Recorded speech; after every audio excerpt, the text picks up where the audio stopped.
Bom, retornando aqui sobre essas teorias, né, da inspiração, vamos falar dessas teorias que, ao meu ver, seriam teorias antibíblicas. A teoria da confluência ou coautoria, né, entre Deus e o homem, que o Espírito Santo deu ideias para o homem, né, para o homem escrever, e o Espírito Santo garantiu que tudo aquilo que fosse dito seria verdadeiro. Bom, isso colocaria aqui como se o texto da Bíblia ele fosse um texto humano, e consequentemente um texto humano, embora o Espírito Santo garantisse o texto, ele seria de origem humana.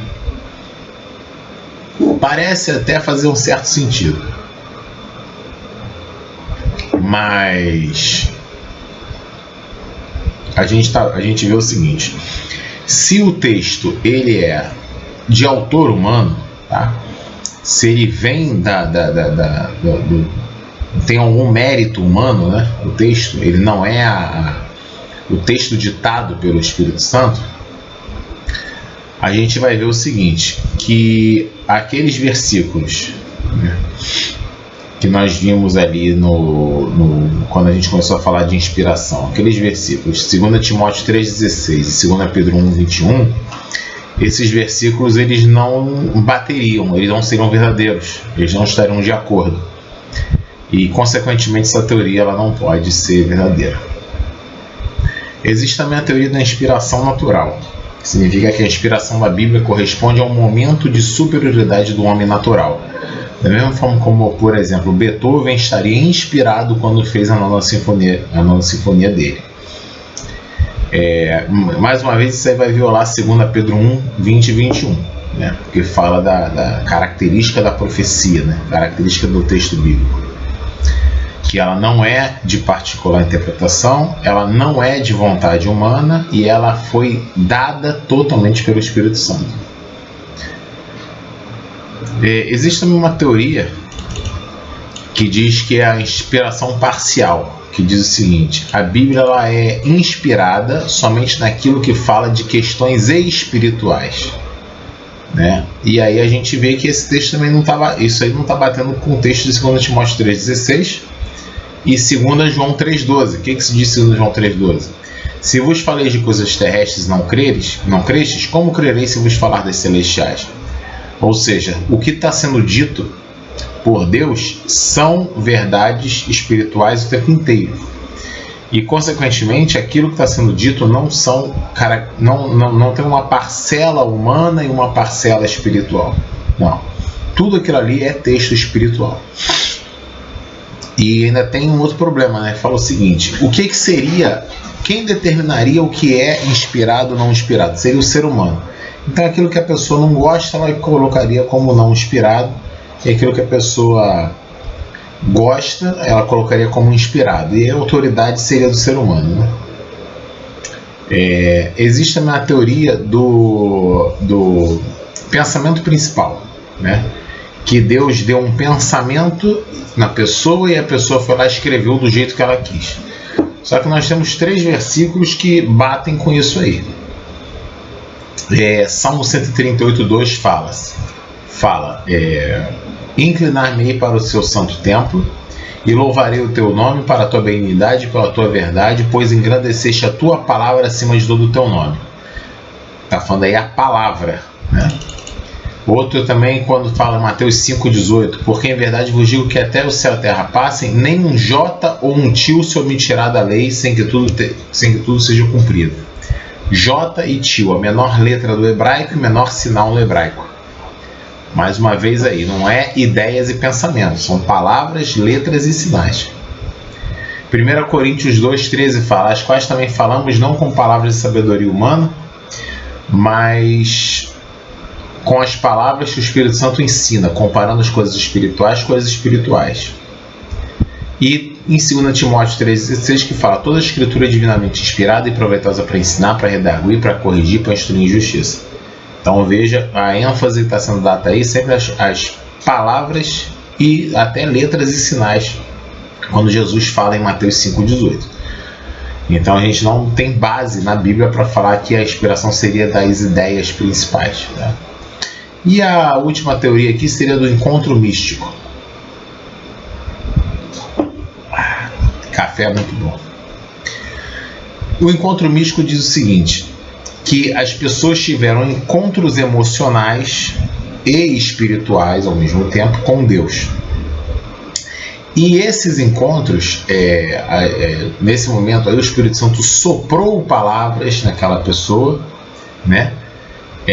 Misturando ideias humanas e ideias espirituais. E aí essa teoria diz que a Bíblia não é a palavra de Deus, a Bíblia contém a palavra de Deus. Qual o problema? O problema é que vai contra 2 Timóteo 3,16 e também acaba dando autoridade para o ser humano determinar o que é inspirado ou não. O ser humano que vai decidir, né, o que seria inspirado. Aquilo que ele gosta é inspirado, o que ele não gosta não é. Bom, nós temos alguma prova de que a inspiração, né, ela foi plenária, né, total, ela foi verbal, ela foi inerrante, ou seja, ela não erra, e ela foi infalível, ou seja, ela nunca falha. As provas que nós temos é o seguinte: primeiro, a inspiração ela é por Deus, né? Atos 1,16, 2 Timóteo 3, 16 e 17, Hebreus 10, 15 a 17, 2 Pedro 1, 20 e 21. Esses versículos eles falam claramente que a inspiração ela é dada por Deus. Vamos ler. Primeira, Atos 1,16 fala: Homens e irmãos, convinha que se cumprisse a escritura que o Espírito Santo predisse pela boca de Davi acerca de Judas, que foi o guia daqueles que prenderam a Jesus. 2 Timóteo 3,16, toda a escritura é devidamente inspirada, a gente já leu esse texto. Hebreus 10, 15 a 17, também já lemos, só vou repetir aqui o início. E também o Espírito Santo nulo testifica, porque depois de haver dito: esta aliança que farei com eles depois daqueles dias, diz o Senhor, porei as minhas leis em seus corações. E 2 Pedro 1, 20 a 21, que fala que não é uma profecia da Escritura de particular interpretação e foi produzida não por vontade humana, mas pelo Espírito Santo. A inspiração é verbal, né? Palavra por palavra, e não pensamentos, como a gente viu ali em Salmo 138, 2, né? Que engrandeceste a tua palavra acima de todo o teu nome. Quando Jesus fala em Mateus 4, 4 e 5, quando fala nem só de pão viverá o homem, mas de toda palavra que sai da boca de Deus. Mais uma vez aí, o assoprado por Deus, né? A palavra que sai da boca de Deus. Mateus 5, 17 e 18, que fala: nem um jota ou um tio se me tirar da lei sem que tudo seja cumprido. Mateus 22, 32, quando fala: eu sou o Deus de Abraão, o Deus de Isaac e o Deus de Jacó. Ora, Deus não é Deus dos mortos, mas dos vivos. 1 Coríntios 2,13, quando fala: as quais também falamos não com palavras de sabedoria humana, mas com as que o Espírito Santo ensina, comparando as coisas espirituais com as coisas espirituais. E Gálatas 3,16, quando fala: ora, as promessas foram feitas a Abraão e a sua descendência. Não diz e as descendências, como falando de muitas, mas como uma só, a tua descendência que é Cristo. Olha o que esse texto de Gálatas está falando, Gálatas 3,16. Ele está dizendo o seguinte, que o texto falou, inclusive, a palavra descendência no singular e não no plural. Para você ver como é importante. Paulo em Gálatas está falando que a Bíblia foi inspirada, está demonstrando para nós que a Bíblia ela foi inspirada, cada palavra em cada tempo. Então a gente tem ali cada modo, cada forma. A gente tem ali descendência no singular e não descendência no plural. O próprio texto fala, e não diz descendências. Isso quer dizer que cada palavra ela foi inspirada, ela foi soprada do jeito que ela está ali. Então você não pode dizer que foi uma ideia que pode ser usada qualquer outra palavra para aquela ideia, não. Cada palavra, inclusive ressaltando a diferença de uma palavra para outra. No caso de um singular e um plural. Essa inspiração plenária significa o seguinte, que toda a escritura, né, de capa a capa, todo e qualquer assunto dela foi plenamente inspirado, foi totalmente inspirado.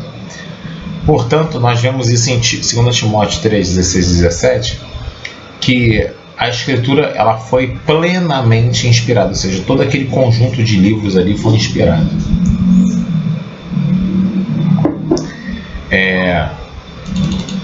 E a Bíblia ela é inerrante, ou seja, ela não tem nenhum erro, e ela é infalível, ou seja, ela nunca vai falhar, nem no futuro e nunca falhou no passado.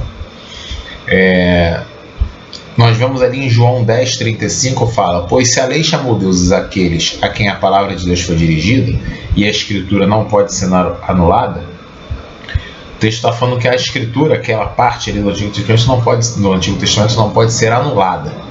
Isso significa que nada que passou pode ser anulado com relação à escritura bíblica. E em Isaías 55:11 fala: assim será a minha palavra que sai da minha boca, e ela não voltará para mim vazia, antes fará o que me apraz e prosperará naquilo que eu enviei. E esse texto mostrando que a palavra de Deus, além de não errar, ela nunca falha. Aquilo que a palavra foi criada para fazer, a palavra vai fazer efeito. Então não há a mínima chance da palavra de Deus falhar em nada, nunca, nem no passado nem no futuro. Bom, essa inspiração plenária, verbal, inerrante e infalível da Bíblia, ela é assegurada pelo caráter de Deus. O caráter de Deus é um caráter de perfeição, no qual nada que vem dele pode ter alguma falha. Ou seja, Deus, ao fazer a palavra dele toda ela é perfeita e não tem falha. Se houver alguma falha, essa falha pode vir de seres humanos, mas não de Deus. Mas de Deus não virá falha. Continuando aqui. Os próprios livros da Bíblia, eles reconhecem uns aos outros como livros inspirados. Como que a gente sabe disso? Por exemplo, tanto no Antigo quanto no Novo Testamento, nós temos livros que são declaradamente inspirados e um escritor aponta ao outro sobre a inspiração. Por exemplo, no Antigo Testamento nós vemos o seguinte: 2 Reis 17:13 fala: e o Senhor advertiu a Israel e a Judá pelo ministério de todos os profetas e de todos os videntes, dizendo. Vidente aí tem a mesma noção de profeta, né? Daquele que vê o futuro, quando Deus revela o futuro para a pessoa. Convertei-vos de vossos maus caminhos e guardai os meus mandamentos e os meus estatutos, conforme toda a lei que ordenei a vossos pais, e eu vos enviei pelo ministério de meus servos os profetas. Salmo 19:7 fala: a lei do Senhor é perfeita e refrigera a alma. O testemunho do Senhor é fiel e dá sabedoria aos simples.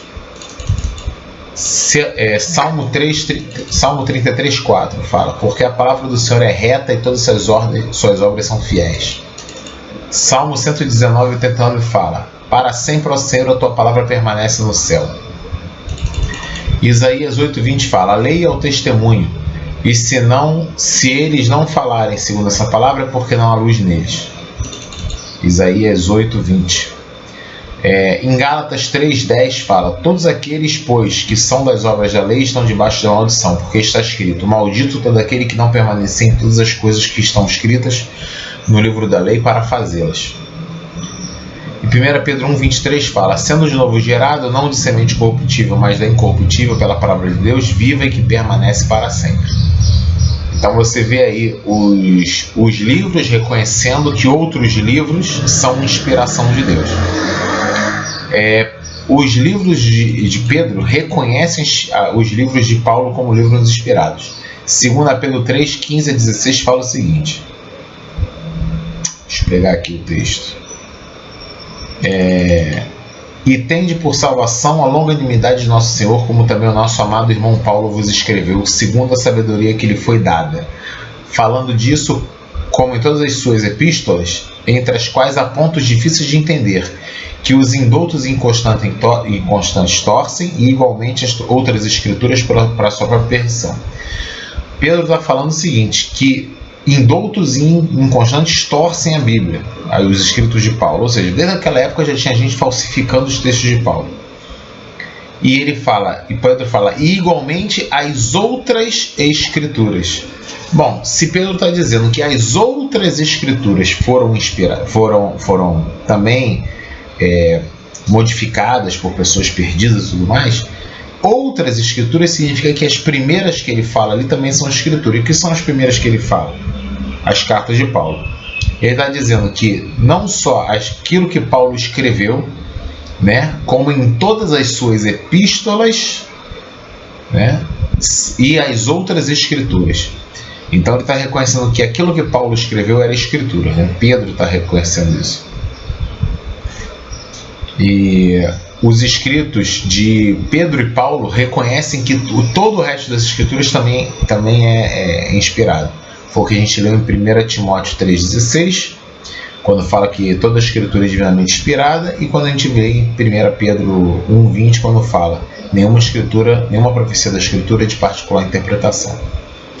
Então eles também estão reconhecendo que tudo aquilo que foi reconhecido como inspirado efetivamente é inspirado por Deus.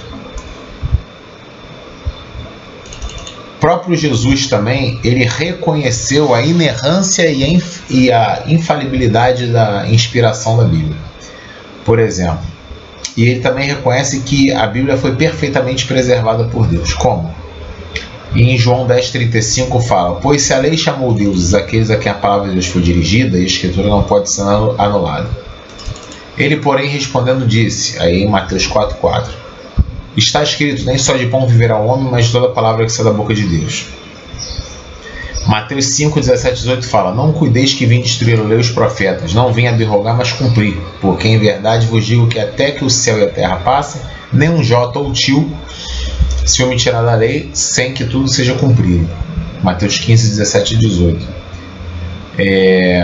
Mateus 24,35 fala: o céu e a terra passarão, mas minhas palavras não hão de passar. Lucas 21,13 fala: passará o céu e a terra, mas as minhas palavras não hão de passar. E Lucas 16,17 fala: é mais fácil passar o céu e a terra do que cair um tio da lei. O tio é o menor sinal no hebraico. E Jesus está falando isso, está usando o menor sinal, está dizendo que nem mesmo o menor sinal vai deixar de ser confirmado.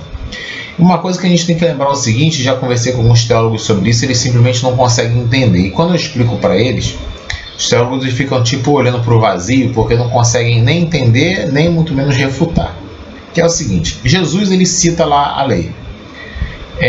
Ele está lendo o livro escrito pela mão de Moisés ou está lendo a cópia do livro que foi escrito por Moisés? Ele está lendo uma cópia.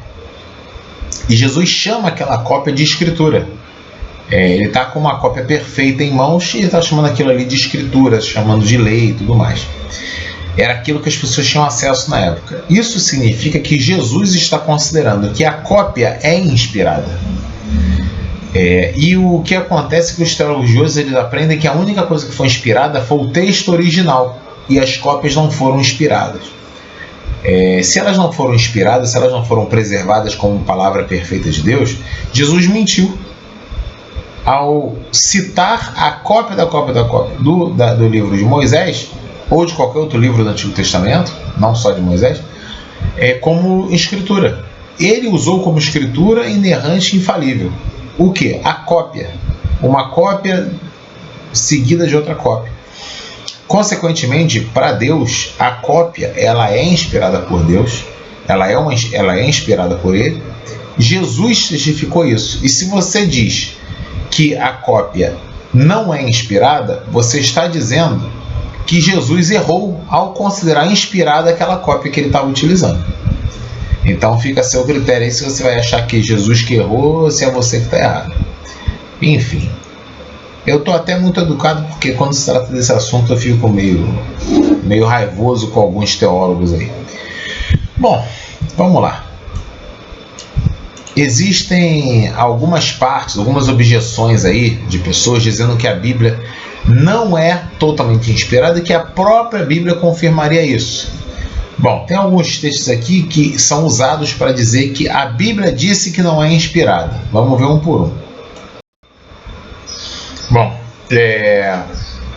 uma das acusações que se faz com relação à falta de inspiração plenária e verbal da Bíblia seria o seguinte: que a Bíblia reconhece nela mesmo que ela não foi inspirada em alguns momentos. Bom, quando a gente analisa bem o contexto, nós conseguimos entender. Paulo em 1 Coríntios fala, 1 Coríntios 7,12: mas aos outros digo eu, não o Senhor, se algum irmão tem mulher descrente com ela consente em habitar, e ela consente em habitar com ele, não a deixe. Já em 1 Coríntios 7,25 fala: ora, quanto às virgens, não tem o mandamento do Senhor. Dou, porém, o meu parecer, como quem tem alcançado a misericórdia do Senhor para ser fiel. E depois em 1 Coríntios 7,40 fala: será, porém, mais bem-aventurada se ficar assim, segundo o meu parecer, e também eu cuido que tem o Espírito de Deus. O que acontece é o seguinte: quando a gente analisa esse texto, esses três textos, o texto que ele está citando ali, Paulo ele repete aquilo, né, em 1 Coríntios 7,12 e 7,25, ele repete o que estava escrito em Mateus 5, 31, 32, em Mateus 5, 19, 3 a 9. E depois, no versículo 40, 1 Coríntios 7, 40, ele introduz um mandamento igualmente inspirado dentro desse contexto de casamento. Então, na verdade, ele está repetindo uma norma, esclarecendo a norma e ampliando a norma, colocando mais outros pontos dessa norma, ressaltando que aquilo ali também é de inspiração divina. Então, na verdade, não existe esses versículos aí, esses três não podem ser usados como qualquer refutação. Outros dizem o seguinte, que a Bíblia contém citações de erros.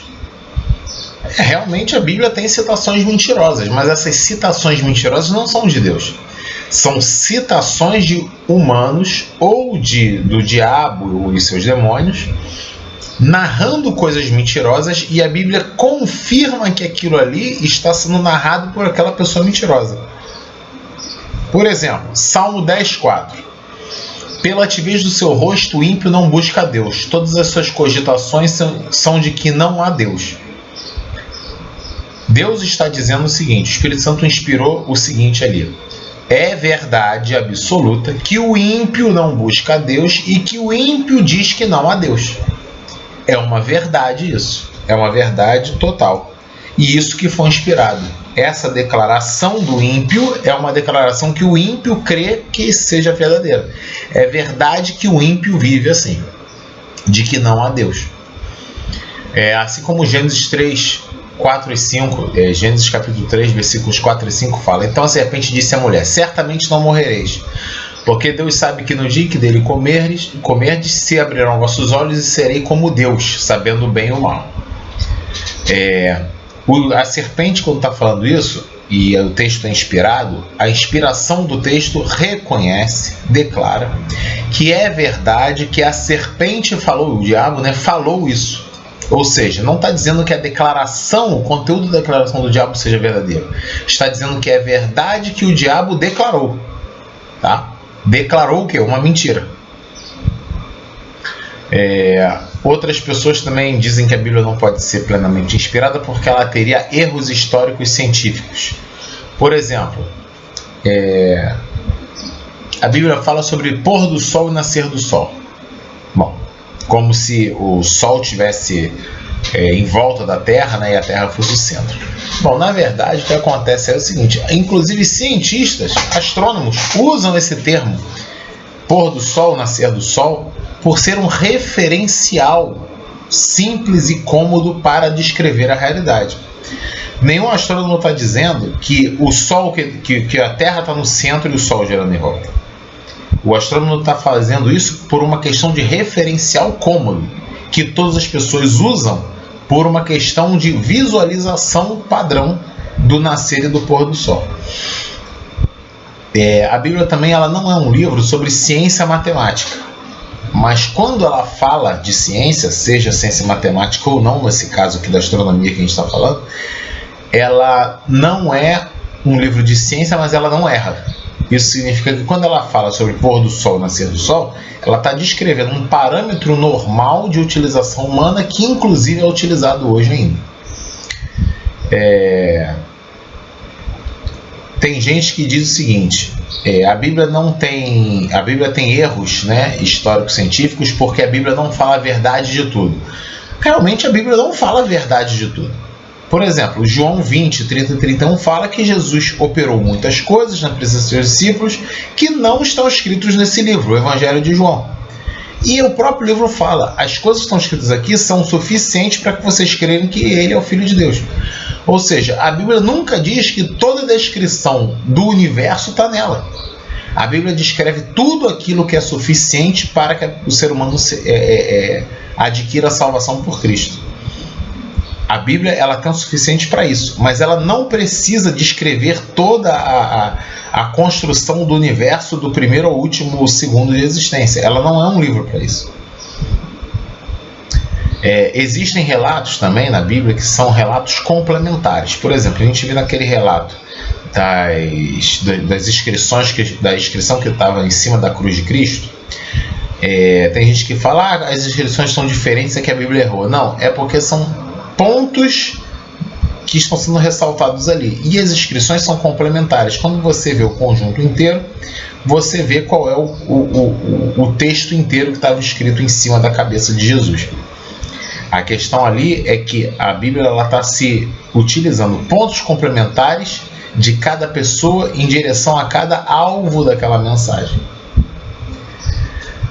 E embora a questão, entrando um pouquinho aqui na questão da ciência, a ciência ela tem que se limitar a descrever fatos descobertos pela observação e experimentação. E não precisa, a ciência ela não é feita de teorias insanas ou teorias sem qualquer fundamento. A verdadeira ciência, o bom cientista, ele observa fatos, ele elenca, sistematiza, narra fatos e ele faz as experimentações que comprovam aqueles fatos.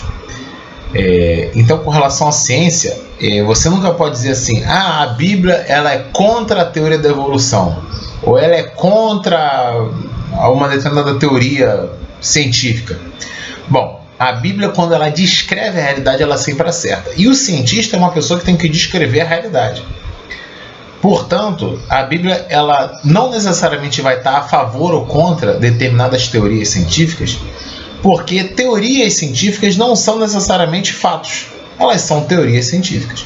Então a Bíblia ela não se importa com teorias científicas, ela descreve verdades espirituais. E o bom cientista, ele descreve a realidade tal qual ele a vê, tá?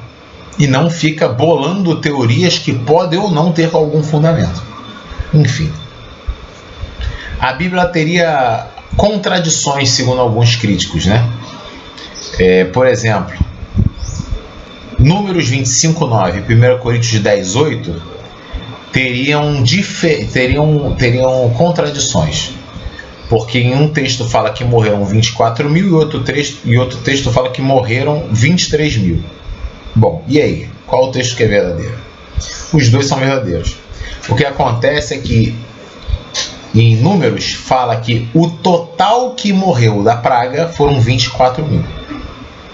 E em 1 Coríntios 10:8 fala que daquela praga, em um dia, no primeiro dia, caíram 23 mil. Ou seja, Números está falando do total de pessoas mortas pela praga, 24 mil pessoas. E 1 Coríntios está falando só do primeiro dia, foram 23 mil pessoas. Significa que no decorrer do segundo dia em diante, né, foram mais 1.000 pessoas, completando 24 mil, como disse Números 25:9.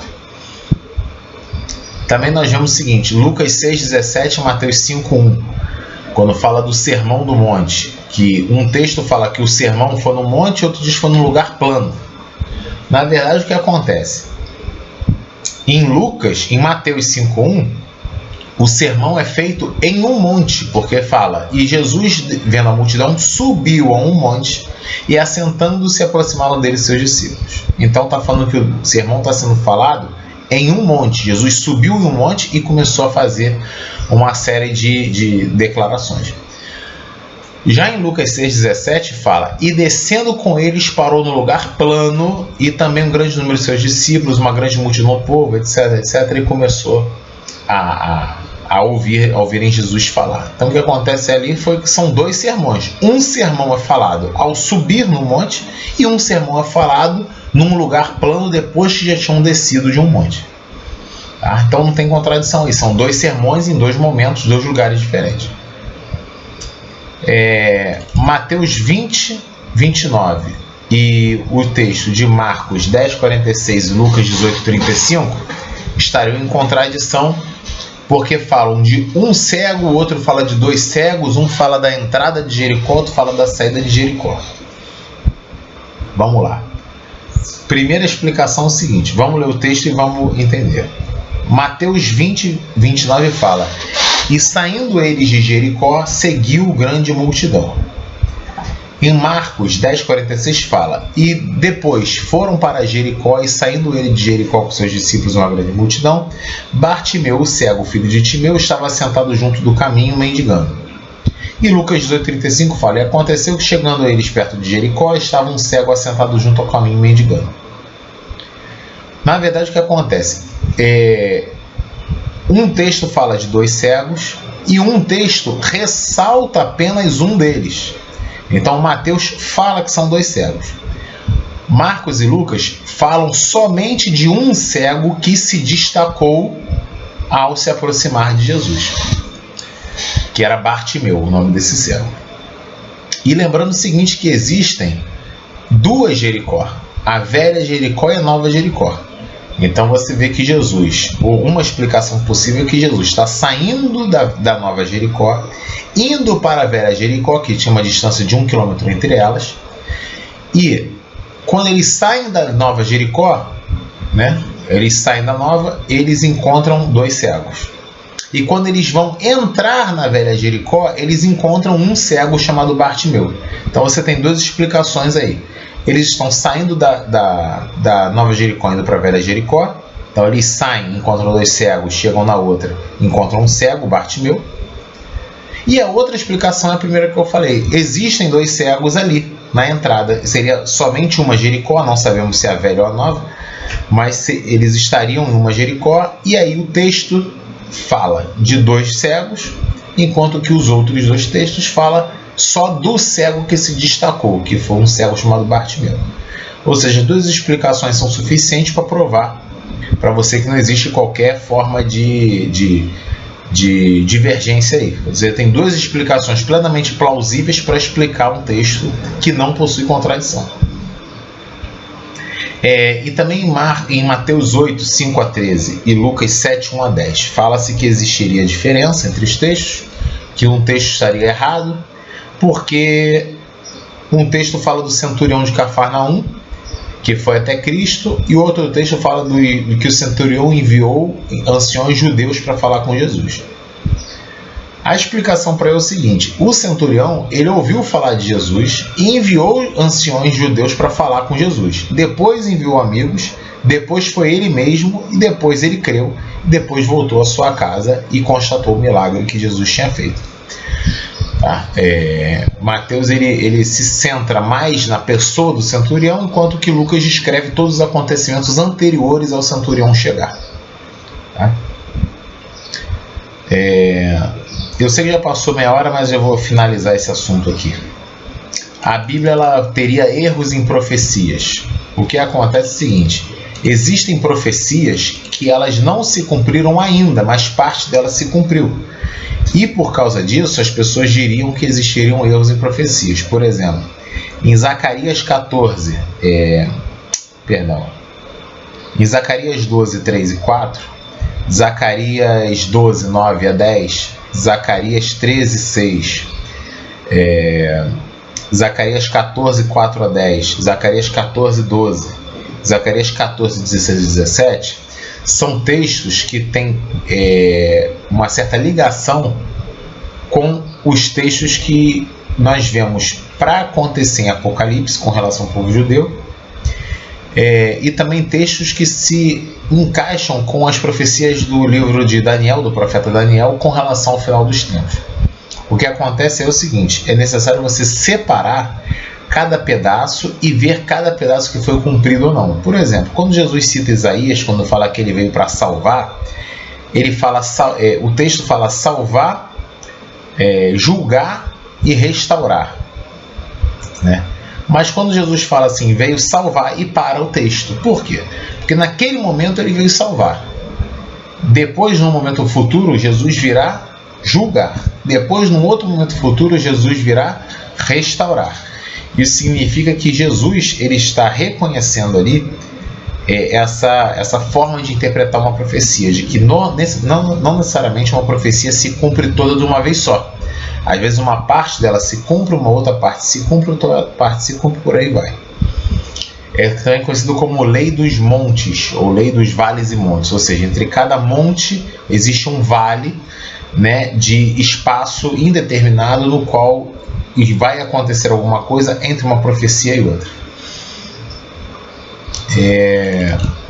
Uma outra questão também é a Bíblia, ela declara ela declara milagres, e milagres são impossíveis de serem verificados cientificamente. O que acontece é o seguinte: a Bíblia ela narra milagres, tá? E o milagre por si só ele não pode ter explicação científica nunca. Até porque uma pessoa que faz uma análise científica do milagre, ela não pode escrever no final da análise dela o seguinte: isso aqui é um milagre. Não. Ele tem que dizer que no atual estado da ciência não se pode verificar o motivo pelo qual aquilo aconteceu ou deixou de acontecer. Enfim, a Bíblia ela é enfática às vezes com relação a certos milagres que ela declara, e o milagre por si só ele não pode ter nenhuma forma de comprovação humana científica. Então você não pode dizer que o fato do ser humano não poder provar significa que aquilo ali seja verdadeiro. O fato de ser milagre é por si só algo que não pode ser provado pelo ser humano. Nunca, de forma alguma. É uma atuação divina específica. Uma refutação que dão para a Bíblia também seria que ela tem erros na citação e interpretação de si própria. Na verdade, o que acontece? Cada livro ele tem a sua direção, o seu destino, né?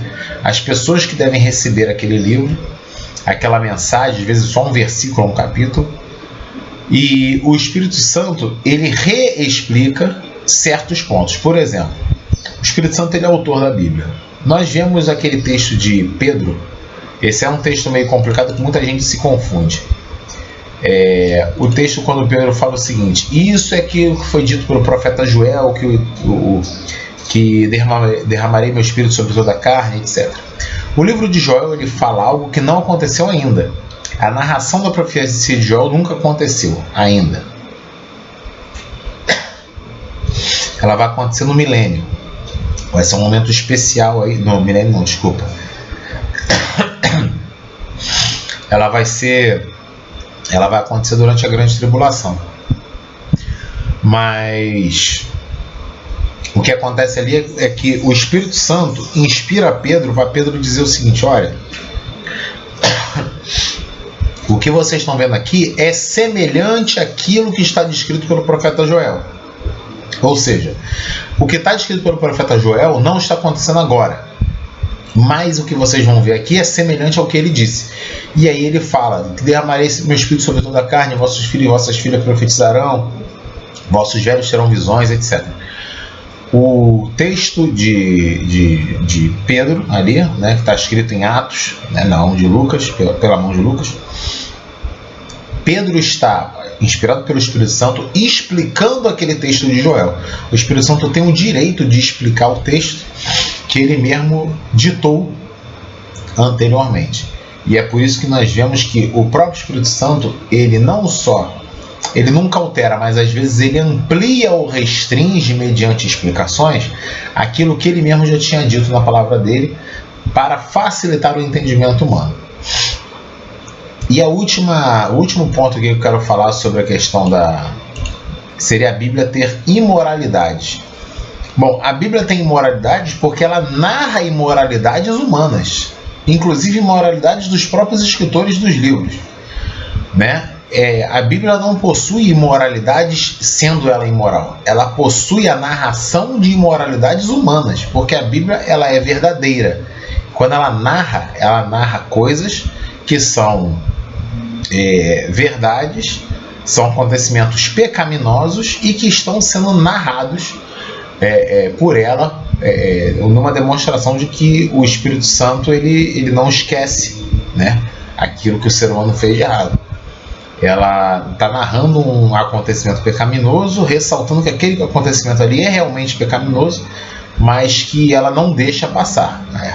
O Espírito Santo ele fala fatos imorais por parte de seres humanos e por parte de demônios, e o Espírito Santo não passa pano, né, nessa situação. Ele simplesmente narra aquilo que está acontecendo.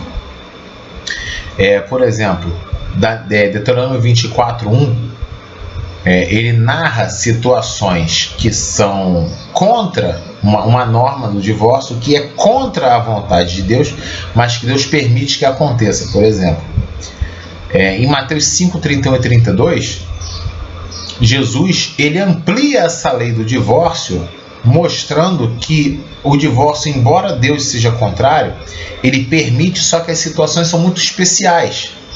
Então, Jesus está mostrando que, embora Deus permita, ele não gosta, mas as situações em que ele permite são muito excepcionais e não algo como pode ser feito a qualquer momento, como pessoas do povo da época faziam. Em Mateus 19:7-9 também vem nessa mesma linha. A matança dos cananeus, que está em Deuteronômio 7 e Deuteronômio 20, os salmos imprecatórios, né, salmos amaldiçoadores, como o Salmo 35, Salmo 69, Salmo 109, Salmo 137, mostram o tempo inteiro que Deus é santo, soberano e justo, e que Ele que determina o fim da vida das pessoas. Ele que dá a última palavra. E Ele, por ser soberano e Senhor, Ele pode determinar o fim de determinado povo ou o fim de determinado grupo de pessoas, porque Ele é soberano, certo? Bom, vamos terminar esse vídeo por aqui. Daqui a pouco vem o próximo. Estou tentando fazer o maior número possível de vídeos em seguida, porque às vezes o tempo é complicado, a gente não consegue fazer tudo o que a gente quer. Fique com Deus, até o próximo vídeo.